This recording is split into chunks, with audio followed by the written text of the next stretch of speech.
Welcome to You Belong in the Room, a podcast from Powership. This show explores the decisions that shape women's lives, from money and career to health, relationships, and leadership. Through thoughtful conversations with experts and leaders, we're unpacking the systems that shape the decisions and give women insight into the language in order to be able to participate more confidently in the rooms where these decisions are being made. This podcast is for educational and entertainment purposes only. It is not intended as a substitute for financial, legal, or tax advice. Consult a qualified professional for your specific circumstances. I'm joined today by Natasha Launi. She's a family photographer specializing in lifestyle and event photography. She's also a mother and a longtime supporter of Powership. She's been with us at every event and with me since the very beginning. This conversation feels really important because Natasha isn't just here as an expert in her field, but she's here as someone who personally made the decision to become more engaged, curious, and intentional about money in her life over time. So let's start. Natasha, I'm super excited for you to be here today. Thank you. I'm also very excited. I need to say, we met because you photographed my wedding. Yeah. And you made me feel so comfortable then. You did the photography for the cover of this podcast. Mm-hmm. Oh, my pleasure. I'm really proud of you. I'm so happy you're doing this. I think a lot of women need to listen to what you have to say. So I'm happy to be here. Thank you. Yeah. Thank you. And the most awesome thing is when I started at the very, very beginning, you were one of the first people who reached out to say that this was already something that was very important to you. Mm-hmm. And the awesome thing about bringing these conversations more publicly is that I get to have them not just with people in the field of finance or tangential fields, but I realize that I get to have this conversation with you about money, and this is not the first time we're having it, because it's a passion of yours. Yeah. And so it's really a pleasure to be able to bring this passion and the skills that you've learned and how you've shaped your life so that people can learn from you. Thank you. So how did it start? I guess it goes back to when I was a kid, which I think is a little bit cliche, but I think the way that your parents raise you and talk about money at home probably impacts the way that you think of money. 100%. So for me, it started with both my parents are immigrants. I came from a mother that saved a lot. I had a dad that spent a lot. Yeah. It's a balance. Yeah, the balance. And my mom being like, we don't have that money. And my dad being like, it's okay, we'll make more. Yeah. And so my mom taught me a lot about saving. And then eventually as I got older, she taught me about investing in her own way, right? Because she's not an expert, she's a scientist. So she really did this out of necessity rather than expert knowledge. So I think that's how my curiosity about finance started. But what a role model. The fact that it was your mom, too. I think about that a lot. Yeah. That's not that common. No, my mom. But how impactful. Yeah.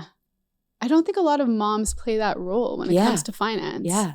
Right? Like I think it's a lot of the dads or men in our lives that talk to us about money or decide not to talk to us about money and decide to manage it for us. Yeah. But my mom was pretty instrumental in being the first one to open a bank account for me. She opened up an RESP for me. That's how I got to go to university. And she always talked to me about money and, how much she was saving for me and for my future. And so that's how much do I wish for every mother to have the ability to do that for their children? That is 100% part of this mission. So that's awesome. And then you yourself took a ton of steps, small steps throughout your life to continuously learn and stay really curious. And I think take what your mom taught you to the next level.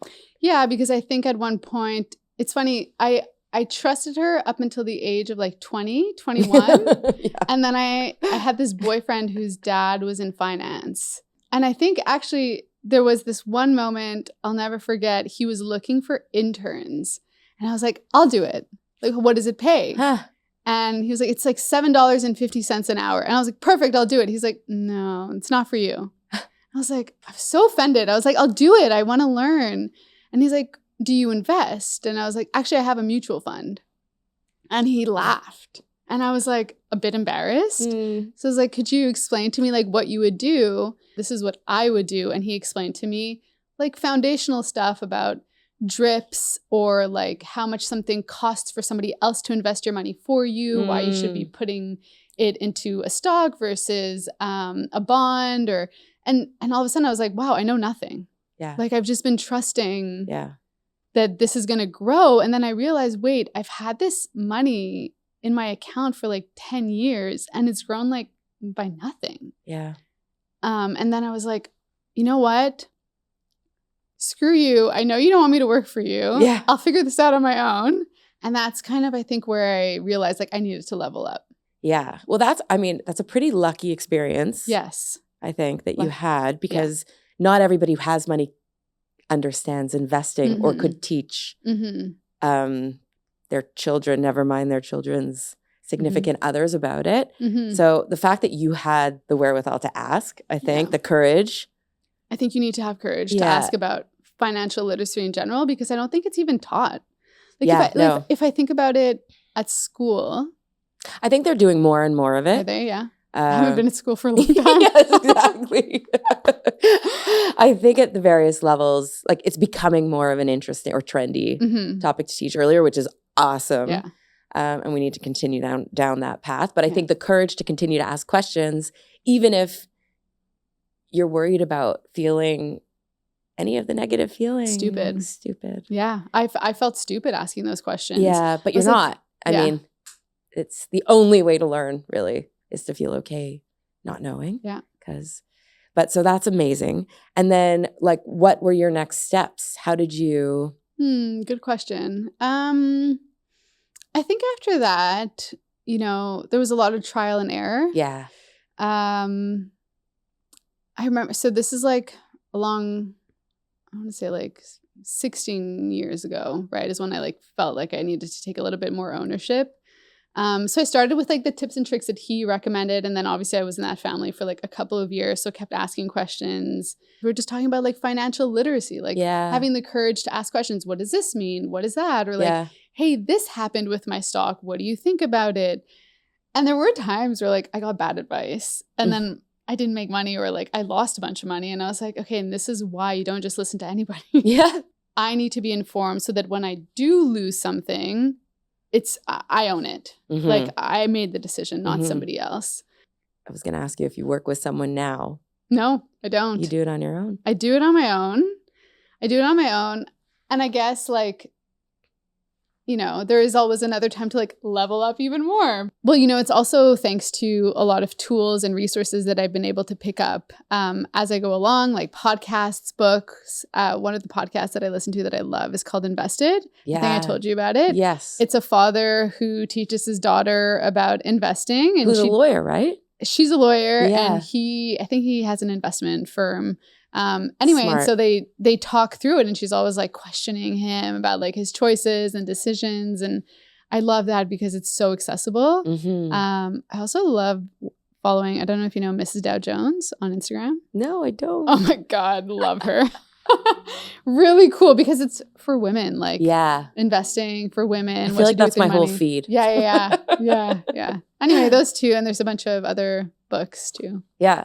Well, anytime you have a new one, let us know and we can absolutely share it with. I'm reading Well Endowed by Vivian Tu right now. Could be a good one. She's a great financial influencer. Yeah. She's written and speaks really well on all these concepts. Yeah. This episode was generously sponsored by Launi Photography.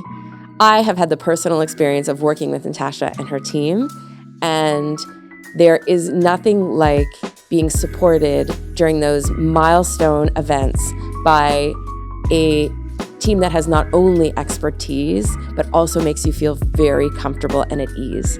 I am so grateful that they are accompanying us in this project. If you want more information about Launi Photography, feel free to check out the description where we will place a link to their website. And I think like you're so far ahead that I would love people just to be inspired by kind of the power it's given you, the freedom it's given you, even if, you don't end up doing it entirely by yourself. The fact that you understand exactly what's going on or more or less. Yeah. Right? Like, so tell us, like, why do people need to? Better coming from you than me. Yeah. I mean, so on one end, right, there was that curiosity and there was like the foundation of like my parents teaching me about money. But also through my work as a photographer, I followed people for a very long time. You know, I don't know if people really know the role of like a family photographer, but they follow you for generations. Yeah. I'll do like your wedding, then maybe I'll do your kids' bat mitzvah, and then eventually maybe I'll do their wedding. And then so that's like years, right? That's decades of like knowing families, not intimately, but, you know, superficially to a certain degree. And then you see things in their life that happen to them, right? You see them maybe start off with a lot and end up with very little. You see their personalities change. You see their relationships change. You see like how much money they put in one event versus the other. Like you can kind of see like the trajectory of people's well-being financially. And so there were always a couple of stories where they kind of scared me. Yeah. And I mean, I took over my father's business when I was 18. So I've had a lot of time to like see people's lives unfold. And I think, you know, I associated financial literacy with freedom. If I have power over my finances and if I understand what I'm doing, then I feel free. My dad calls it fuck you money. Yes. I have fuck you money. Yeah. You know, if you piss me off enough, I don't have to do this. Yes. And I think, you know, a lot of people need fuck you money. Totally. So I think that's such an interesting point because there are massive changes that can happen in a person's life that they don't expect necessarily. And unfortunately, we see it happening a lot more to women because they're less part of the conversation. Like you even mentioned at some point, which I hadn't thought of, but is 100% true. It doesn't tend to be the woman, for example, who negotiates. Yeah, it's like always the man that's going to negotiate. And if the woman, I think I was telling you this, if the woman negotiates, she's a little bit more forceful. Yeah. Whereas like the man will do it with a little bit more flirtation, which is really interesting because you're kind of more interested in like making it fun, right? And I think you know, I don't blame women. I think they're doing the best that they can with the information that they have, but women don't talk to each other about money. No. Like they don't ask each other like, what are you making? Yeah. How did you negotiate your salary? Yeah. Mm-hmm. What do you think I should ask for? Mm-hmm. Does that make sense? Mm-hmm. What do you think should be part of my package? And you can only ask like certain women that are willing to talk about it because others are way too shy. They won't tell you. Yeah. So you have to surround yourself with people that are willing to talk about it, and more women have to be open about their finances. Yeah. Yeah. And I think that brings me like to the other way women can get super surprised about money in their lives and how that impacts their future way beyond what they ever could possibly think. And when in our last conversation, you made me realize that I had once heard someone else describe like the 4 things that kind of every person should know about their own financial lives. The 4 things are, so what do you have? What do you earn? What do you need to live? And do you owe anything? No one should be trusting that someone else has that information. They don't have access to it because, unfortunately, there's a lot of potential surprises that exist in those buckets if you're not aware of them. Mm-hmm. I think we were talking about mortgages at one point. Yeah. I'd be really curious to know how many women know like about their mortgage. Yeah.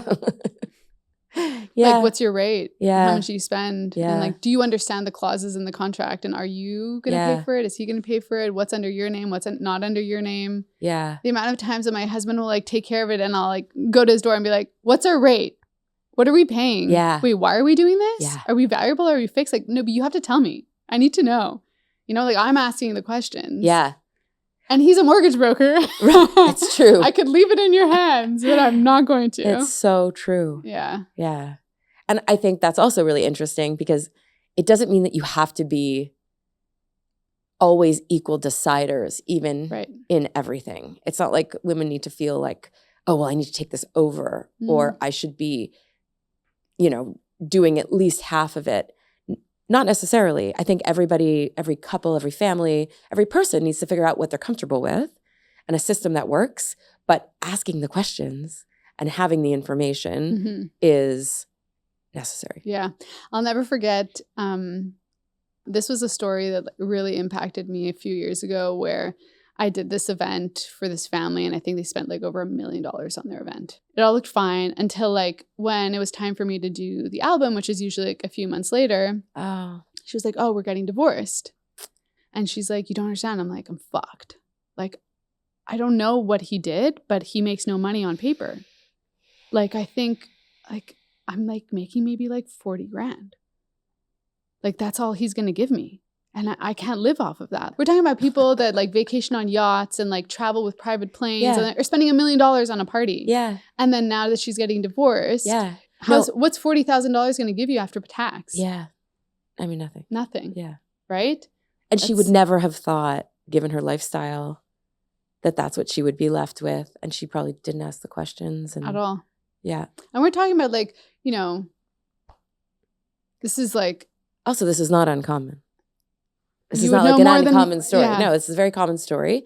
And I just finished reading this book, Strangers, by Belle Burden, which, I'm so grateful for the book because it, without giving away real examples that I know of, this is a story that I could point to that gives us a perfect example of what many women can relate to in terms of not being aware of their financial situation, and for no bad reason. Like, for all the good reasons. Life is great. Everyone is working hard. Everyone's doing what they need to do. There's so much trust and so much love.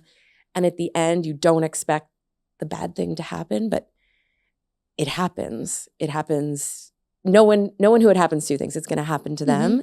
And so it makes me feel so moved because that is the point of Powership, the point of this conversation. And the whole initiative is really to urge women to find the fun, the meaning, and the power in having knowledge of their financial situations before anything bad can happen. Because it works out. I think many people figure out how it works in the end, but you don't have to go through that. I'd love to ask you, if you are in a healthy marriage and you are having a great time and you do trust your partner, where does somebody start in protecting themselves and getting the information they need to feel empowered? I think every family and couple are different, but I think knowing, like, should know what bank, I think everyone should know what exists in their relationship. You should have a good sense of what your family net worth is.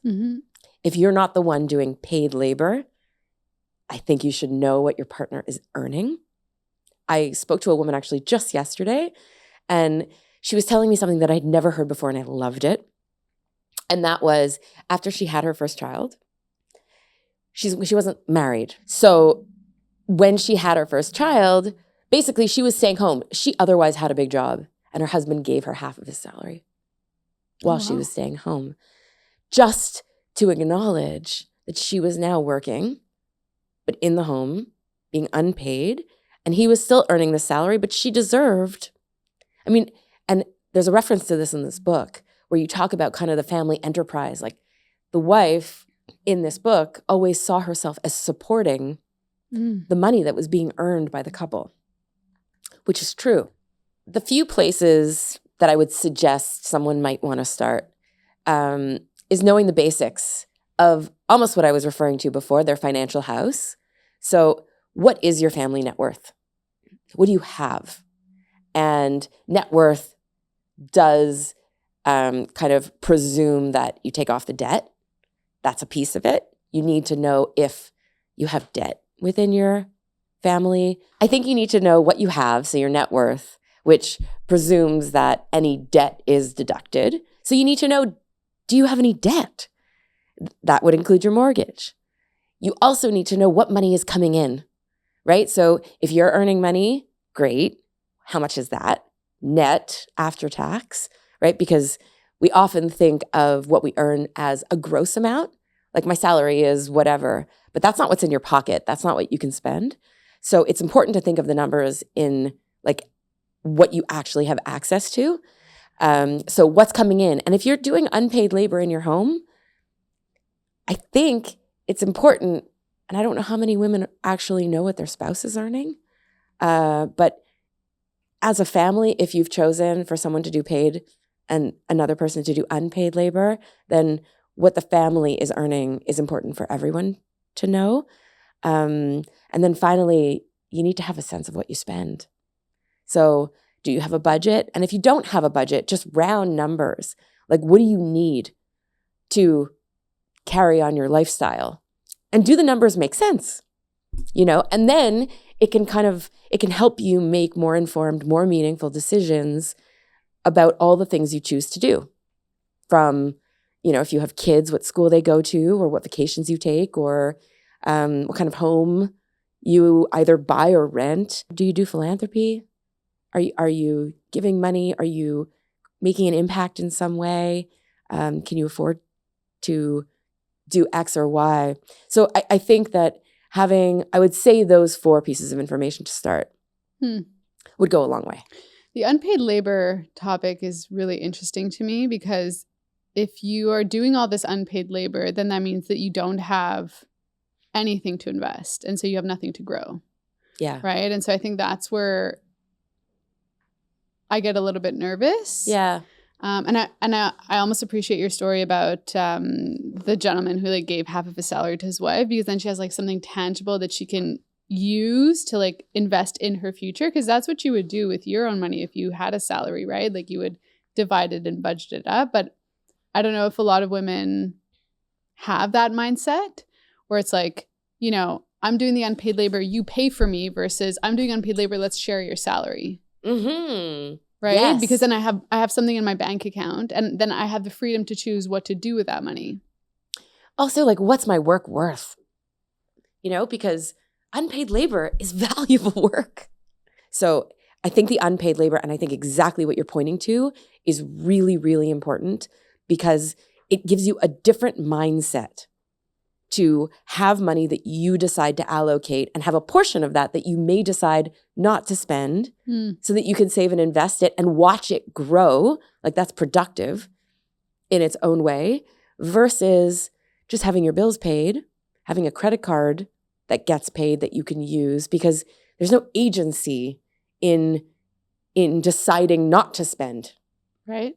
There's no power there. Like, there's a lot less power. And I think this conversation is very valuable also when you think of children, because just like, you could give a child access to your credit card and have them feel like you're taking care of them financially. It's a very different mindset to give a child an amount of money and help them learn how to budget and how to make value-oriented decisions, including saving, investing, or maybe giving away. Right. So you're teaching skills. It's like the old adage, you teach a man to fish or a woman to fish. It's a different set of decisions. It's a whole different set of reflection around money. So when I was younger, my dad employed me when I was 12 years old. That was my allowance. We never got allowances in my home. Wow. I was talking to my dad about this yesterday, and he was telling me like, that is true, but your brother was pissed off. He was like, he was so angry that like he had to work for his money, for his allowance. He's like, why do I have to work for my money? And all my friends get an allowance. And my dad was like, I just didn't know any other way. I couldn't fathom. It was unfathomable for me to give a child money that they didn't work for. He's like, when I gave you a job or your brother a job, I paid you exactly the same amount that I would have paid anybody else. He's like, that's a lot of money. And then you had the agency to do whatever you wanted with that money.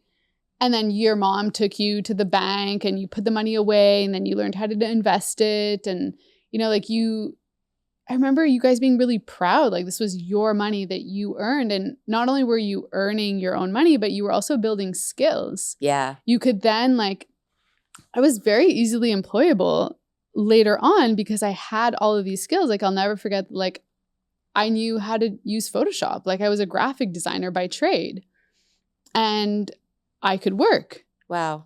At a very young age. Mm-hmm. To me, it was very silly because I was just working for my dad, but it's an actual job. Yeah. So I think, you know, this is somewhat related to like family businesses, but if you are lucky enough to have your kids work with you, whatever it is, maybe you own like a depanneur or you're a photographer or, you know, you have a studio like this, like having your kid come and do something where they're learning their skills, where you're paying them a fair wage and then they're saving that money and doing what they want with that money, you're empowering your kid at a very young age to be able to learn about the value of money. Yeah. It gives the money more value when you've earned it. Yeah. And then you also can like look at different jobs and what the salaries are and what the hourly rate is and say, you know what? I know I have these sets of skills. Yeah. And I think what you're bringing up is two ideas that I think when you're thinking about kids, like having them learn, I think at an older age, another parent told me that they were doing this and I thought it was pretty smart, taking the amount of money that they would otherwise spend on their child and kind of giving it to the child so that they can be the one to do the things, because there's a lot of skill building and learning in that. And then you can allow the child to make kind of different decisions for themselves based on this pie of money that they have. And then in addition, the idea of earning money and how powerful it is to then feel like you can decide to get things that you want because you have the power to create a larger pool. You know, like we do this with my son when he wants you know, like an extra cologne, for example, because he's at that stage. I allow him to do things that would help us that we would otherwise pay for. And we pay him. And it's in his power how much money he earns and then what he can do with that money. And I think that just like having the experience of it is makes a huge difference. Yeah. And sometimes when money is too available, they kind of are doing their kids a disservice by not forcing the issue a little more. Yeah. I remember when I met my husband years ago, we had been dating for like, I think a year, 2 years. We moved in together and I was like, you know, we should buy a property. Like that would be a good way for us to like kind of test this relationship, right? We should buy something. And I was like, how much money do you have? Like for a down payment? And he was like, nothing. And I was like, what? What do you mean you have nothing? I was shocked, right? I'd been working my whole life to have a foundation, something, a rainy day plan, and he had nothing. And I was like, well, you're going to have to make the money this year because we're buying something next year. So you have to figure out how you're going to do that. And that was my ultimatum, like find out how you're going to make the money. You have 1 year because we have to buy something next year. And he started this business with his brother called Man with a Van. And the whole premise was when you're stuck for moving, they will come at any time. He had his full-time job, 9 to 5. Wow. But it was a side thing where like at midnight, if your landlord kicks you out and you need somebody to move you, they will come and they'll show up. And he was able to make the money in a year because he was like, you know what? I know what I have. I know the skills that I have. Let me find a way to make whatever I have to make to be able to like buy a place. How cool is that as a couple? Like, how cool is that you did that? How cool is it that he actually took the challenge? No, but I mean, it speaks to your partnership. Yeah. And having conversations about money are not easy, right? So like that could have gone all kinds of ways, but because you're a great team and because money is part of your partnership, you kind of helped each other and you got it done. And then he got to buy a property too, which is awesome for both of you. Yeah. And, you know, I think something that really attracted me to him is that we were both raised the same way when it came to money and entrepreneurship. Like both of our parents had small businesses. We're not talking about like bigger businesses, but small businesses. And our parents did not give us any money. They said, you know what, we'll give you a job. And so I ran my dad's business. He ran his dad's business. We weren't making very much. But our parents had a very similar philosophy where like, if we can figure something out, figure it out yourself. Yeah. Call whoever you have to call and figure it out yourself. Yeah. You know, that gives you really, really great skills instead of just like giving your kids money. It's like teach them a skill set. And that is part of the conversations that I want women to be more involved with so that they can kind of pass on those skills to their kids. Because when you've never done it yourself, when you're not having those conversations yourself and you're not in the room where those conversations are being had, it is very difficult to raise children who are going to have those skills. You're teaching your kids how you think by being around them. Let's say you're very successful. You don't want to give your kids the money. You want to teach them what you know. Yeah. You want to show them how you would think in this situation. Like surrounding yourself with smart people is like the best thing that you can do, because if tomorrow you lose everything, you still have your mind. Yeah. Yeah. Yeah. And you're also imparting your values because money is great, but the values that surround your financial choices even speak like so much more deeply to who you are as a person. And I think what you want to pass on to your kids so that they use their money, you know, in ways that create lives that they love, hopefully. Yeah. Yeah. Like a big part of like what I would do when it came to photography is that my dad always taught me that I had to give back. So I would always do a couple of gigs that were, you know, freebies for no, but I mean, at the beginning it was people that like couldn't afford a photographer. So we were talking about like, you know, civil weddings, and they wanted beautiful pictures. And I remember like running a contest at one point and like, you know, tell me your story and I'll do your wedding for free. And I had one couple a year that I would do that with, you know, like part of That's awesome. Your role is to give back as well. You know, it's not all just about taking and taking. It's like, how can you give back to the world as well? That's so powerful. And so now you're a mother. I am, yeah. Yes. Oh my God, I have a little baby girl. Whoa. Yeah. And you're juggling and I thought I was really good at juggling a million things at once. Being a parent is like on another level of difficulty.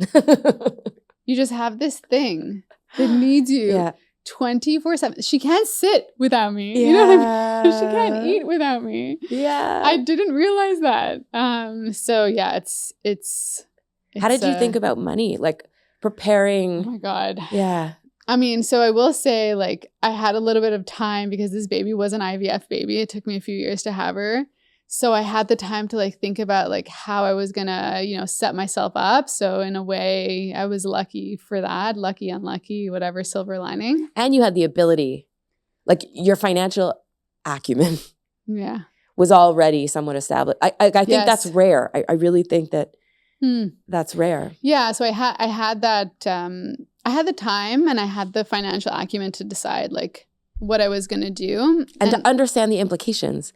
And to not expect that it was just not going to change or nothing was going to, like not be able to think that far ahead or to avoid, you know, the inevitability of your business changing, obviously. Oh my God, everything. Like I'm happy that, so what I did to plan for maternity leave was to save. Like I saved a chunk of money that I was like, you know, at least with this, I can pay for like my food. I could pay for like a portion of the mortgage. I could pay for like, you know, a rainy day, if stuff didn't work out and my husband couldn't help out, like at least I can do my portion. Whatever that is, that's like my own power that I had. I was like, I have this, you know? Yes. And I had the conversation with my husband. He's like, you don't have to worry about it. I'm like, no, I'm going to worry about it. Yeah. So I saved, you know, a portion that I thought was fair after knowing what things cost and like the debt that we have and how much we spend. And then, you know, I took a long time for my maternity leave. I made sure to like have a little bit of work here and there just in case like what I calculated wasn't enough. Yeah. And then thank God for that foundation because stuff happens in life. Yeah. You're learning about your baby. You're not sleeping at night. Like you're just like, you're fully devoted to this child. And then you realize like, wait, I'm the only one that can do this. I can't delegate it to anybody. Yes, you could get a nanny or a night nurse, but like your child needs you. Yeah. Right? Yeah. And then your body is going through something completely transformative too. So you're losing your mind at the same time. Yes. And then you're also becoming a totally different person with different priorities, right? Yeah. So I think, at least for me my strategy when it was to preparing for maternity leave was, let me have a foundation of something that I feel like I can live with for a year. Mm-hmm. Let me add in a couple of gigs here and there to be able to account for a rainy day if it wasn't enough. And then just kind of throw yourself into it and hope for the best. Yeah, that actually, I think that ties really well to the Fuck You Fund, which can also be thought of as an emergency fund, right? And this notion of just having some of your own money for whatever comes your way. One thing that was really, really shocking to me when I had a baby was the notion of, you know, when you get married to someone and they say for richer, for poorer, in sickness and in health. Yeah. And then you like deliver a baby and you're so fucked up mentally. Yeah. And like your husband's exhausted and you're exhausted and this thing is crying 24/7. And all of a sudden you're like, oh my God, I'm in a torture chamber. Like, and then they're trying to survive and you're trying to survive. And you're like, oh my God, this is how people get divorced because like, I can't deal with this. This is way too much. Yeah. Your hormones are up and down and you're crying over a bowl of soup and you don't even know why. And you're like, oh, because that's day 4 and that's when your hormones are crashing. But like, it puts such a huge stressor on your relationship that literally you could have had the most wonderful la-di-da relationship before kids. And all of a sudden you have kids and then the person in front of you is like a totally different person. Mm-hmm. I could see how that happens. Mm-hmm. You know, your life changes, so you better have something that you can fall back on. Yeah, and reduce, like control what you can control. Money does act as somewhat of an ease. Like I think one really good role that money plays is it can make certain things easier. Right. You can afford a night nurse. You can afford help. You can. It's really expensive. Yeah. Yes, but I did not hire one. Too expensive. Yeah. But if you, let's say you had the money. Yes. I mean, you had the money, but I did, but you could decide whether it's worth it. Yeah, and I decided it wasn't. But you're right. Exactly. If you had it, you could delegate portions of that to have the freedom to do whatever you want to do with your time. Mm-hmm. And the fact that you started early investing, I mean, we've talked about this. Time is the biggest friend that you can have when it comes to investing. So is, I guess, beyond the power of compounding, which you've obviously experienced in your life, are there other pieces of advice that you would give, just like basics to anyone who hasn't done it before? I think when a lot of people think about investing, they think about it being very risky. And they think about it being a gamble. And so they stay away from it because they're like, I'm not going to gamble with my money. I work too hard for it. But it's not gambling if you inform yourself and you are educated and you know what you're doing.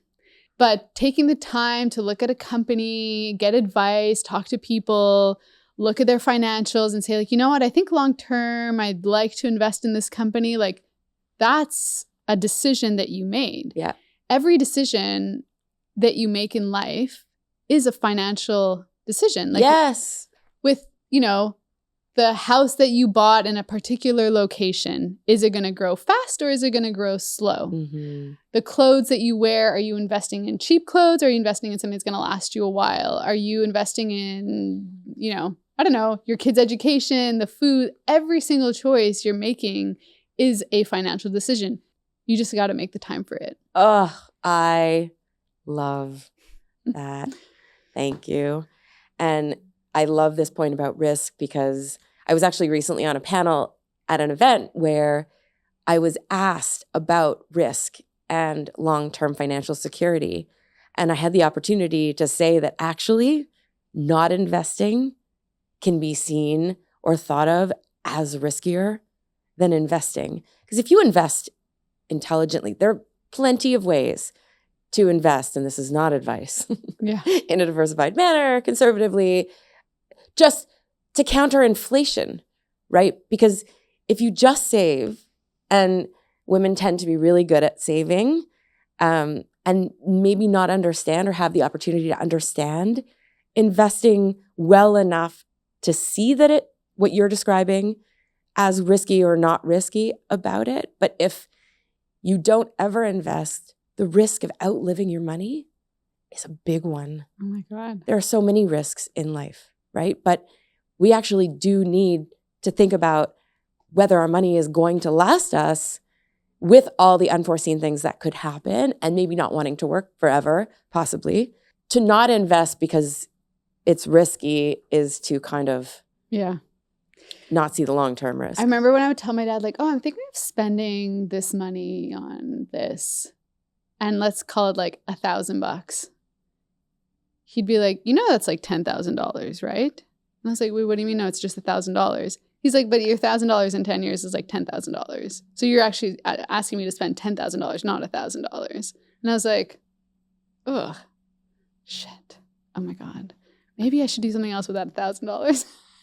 Thinking about the opportunity cost of spending money and understanding the power of investing it and having that in the back of your mind as like an alternative is a powerful thing that you learned as a young person, which is just, I mean, it's phenomenal. Yeah. And the fun thing is now that like anyone as of the age of 18 can open up a TFSA. Like if you're an adult, 18 years old, you can start with a tax-free savings account and like have that account to play with. Yeah.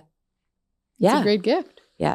I love that lesson that your dad taught you about the opportunity cost of spending money, because especially, I think even more today, there are so many influences that can sway us to spend our money on things that may not be as valuable as saving and investing. Oh my God. Just the other day, I had a friend tell me like through Instagram, oh my God, this hair color would look so good on you. Like you should ask your hair colorist to do this. And then like a week later, my mother-in-law's like, you should really go and dye your hair. And I was like, why isn't my hair color enough?